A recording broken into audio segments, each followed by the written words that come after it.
Raheem, give me your assessment of Saturday night in Valdosta, Georgia.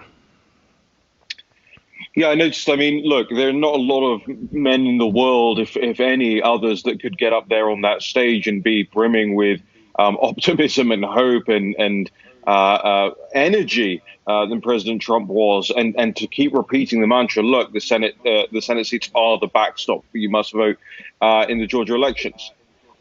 I just want to make clear that. Raheem, hang on one second. Denver, I think's got this booted up. Let's go ahead and play. I want to play what happened on Saturday night in Valdosta. I think it's very illustrative of where we are.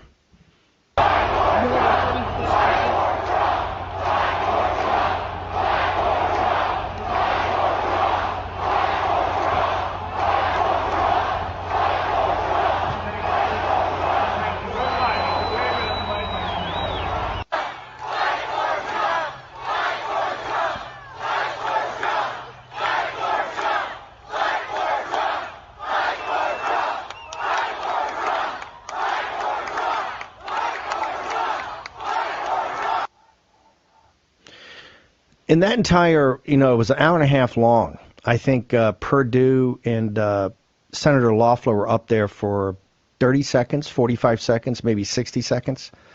The most animated part of that entire crowd, that entire rally, was that. And that was really the voice of the people. That was Vox Populi. That was people saying, hey, we have unsettled business here. Fight for Trump. It was overwhelming. David Perdue was trying to speak and was very smart. He just, thank you, and then walked off the stage. Here's the point. Obviously, January 5th is essential and important, but there's unfinished work, and right there you just saw what the people had to say about it. And that entire rally, which I thought there were moments that were very animated, and there were a lot of moments I thought were relatively flat. But what animated people, and that came, President Trump didn't start that. No one in his campaign started it. That literally came from the people. And it was loud. It was overwhelming. If you watch it live, you just couldn't miss it. And President Trump didn't try to play it up. In fact, I think I thought he did a good job in trying to tamper it down a little bit. But that is what the people want. The people want to fight for Trump, and they want to fight now. We're going to be going to Athens, Georgia, where the Senate meeting is taking place, State Senate, with John Fredericks in a moment. But, Raheem, do you agree with my assessment that you saw the people right there saying, hey, we're there, and we're going to back Loeffler, we're going to back Perdue, but to get the deplorables fully engaged, you have to fight for Trump now?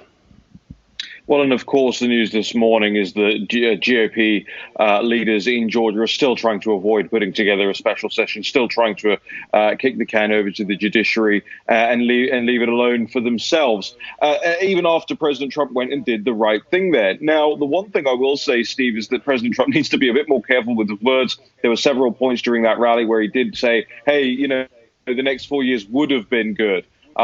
He was mostly on message 90% of the time, talking about the steal and how he does still believe that the win can be secured. However, you can tell that there are people still whispering in his ear to pipe down, pack it in. The fact is, that's not a loser's rally that you saw down there in Valdosta. That doesn't look anything remotely close to what the rally of an outgoing president would look like. So this ain't over by a long stretch. No, it was absolutely stunning. The size of the crowd, the intensity of the crowd, and they're there for a fight. What they want to do is